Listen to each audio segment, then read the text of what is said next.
拳頭可以反抗咩？紅哥，我係自願㗎。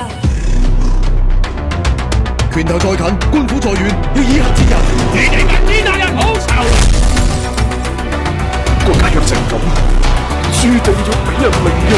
我有叫你贏咩？功夫唔係就係個反抗咩？星目夏燕沙灘嘅上海工人，我爸爸嘅名叫做梁山。你覺得我哋楊家世世代代都係輸，係咪啊？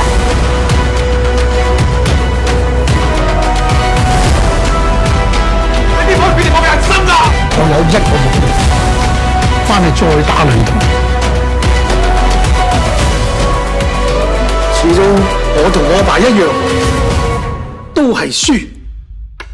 功夫咧，對我嚟講係黑暗日子嘅一束光。學功夫咪一爭輸贏嘅，可能我都係輸㗎。